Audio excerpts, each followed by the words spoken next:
Hi, ഇന്ന് ഞാൻ വന്നിട്ടുള്ളത് ചങ്ങനം പരണ്ട. ഒടിഞ്ഞ അസ്ഥികളെ യോജിപ്പിക്കാൻ ഔഷധ ശക്തിയുള്ളതുകൊണ്ട് അസ്ഥിസംഹാരി എന്ന് നാമകരണം ചെയ്തിരിക്കുന്നു. ഉപയോഗത്തെ ആധാരമാക്കി ആയുർവേദം ഇതിനെ അസ്ഥിഹാര ഔഷധങ്ങളുടെ കൂട്ടത്തിൽ ഉൾപ്പെടുത്തിയിരിക്കുന്നു. അപ്പോൾ ഇതിന് ഒരുപാട് ഗുണങ്ങളുണ്ട്, വേറെയുണ്ട്. അപ്പോൾ നിങ്ങൾക്ക് കൂടുതൽ അറിയണമെങ്കിൽ നിങ്ങൾ ഡോക്ടർമാരോടും അതുപോലെ പ്രഗത്ഭരായ വൈദ്യന്മാരോടൊക്കെ ചോദിച്ചാൽ ഇതിനെക്കുറിച്ച് കൂടുതൽ അറിയാൻ പറ്റും.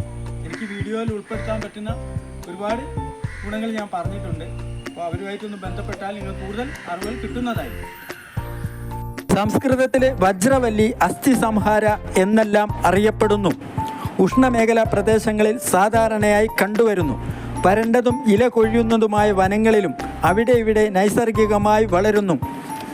ഔഷധ ഗുണം: കഫം, വാതം ഇവ ശമിപ്പിക്കുന്നു. ഒടിഞ്ഞ അസ്ഥിയെ കൂട്ടിച്ചേർക്കുന്നു. ആർത്തവം ക്രമീകരിക്കുന്നു.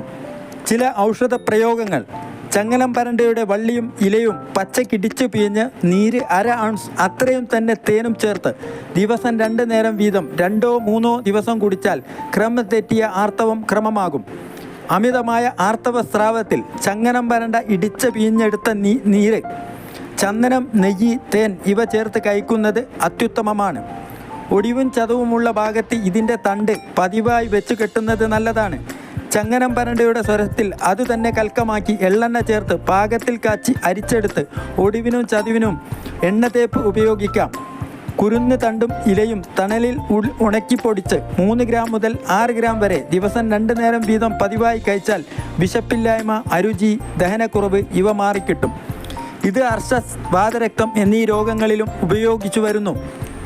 ഇതുപോലുള്ള ഉപകാരപ്രദമായ നല്ല നല്ല വീഡിയോകൾ കാണുന്നതിന് വേണ്ടി ഈ ചാനൽ സബ്സ്ക്രൈബ് ചെയ്യുക, കമൻറ്റ് ചെയ്യുക, ലൈക്ക് ചെയ്യുക, ഷെയർ ചെയ്യുക. അടുത്ത നല്ലൊരു വീഡിയോ ആയി കാണുന്നത് വരെ എല്ലാവർക്കും നന്ദി, നമസ്കാരം.